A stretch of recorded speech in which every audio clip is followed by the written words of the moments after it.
মায়ের সাথে কিভাবে কথা বলতে হয় ম্যাডাম, আপনি প্লিজ সিনেমা করবেন, এটা আমার হাম্বল রিকোয়েস্ট। আপনার সঙ্গে আমি আরো কাজ করতে চাই। ঢালিউড সুপারস্টার শাকিব খানের এই এক অনুরোধেই যেন গলল বরেন্দ্র অভিনেত্রী ববিতার মন। দীর্ঘদিন পর্দার বাইরে থাকা এই কিংবদন্তি অভিনেত্রী এবার দিলেন সিনেমায় ফেরার আশ্বাস। তবে সেই আশ্বাসের সঙ্গে জুড়ে দিলেন একটি গুরুত্বপূর্ণ শর্ত।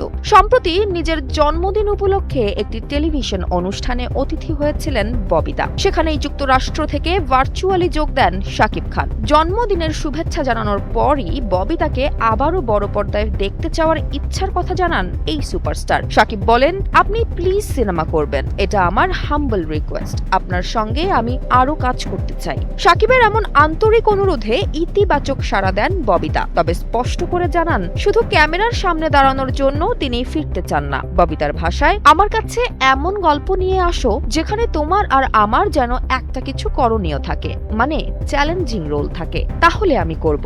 কথা দিলাম তোমার সঙ্গে সিনেমা করব। অর্থাৎ শক্তিশালী গল্প আর চ্যালেঞ্জিং চরিত্র পেলেই আবারও একসঙ্গে দেখা যেতে পারে শাকিব খান ও ববিতাকে। সেই সাথে অনুষ্ঠানে শাকিব খানের পেশাদারিত্ব ও কাজের প্রতি নিষ্ঠারও প্রশংসা করেন ববিতা। উল্লেখ্য, এর আগে মা আমার স্বর্গ, খোদার পরে মা এবং মায়ের জিহাদের মতো জনপ্রিয় সিনেমায় একসঙ্গে অভিনয় করেছেন এই দুই তারকা। এখন প্রশ্ন একটাই, শাকিব খানের জন্য কি সত্যি দীর্ঘ বিরতি ভেঙে আবারও রূপালী পর্দায় ফিরবেন কিংবদন্তি ববিতা, নাকি সেই প্রত্যাবর্তনের অপেক্ষা আরো দীর্ঘ হবে?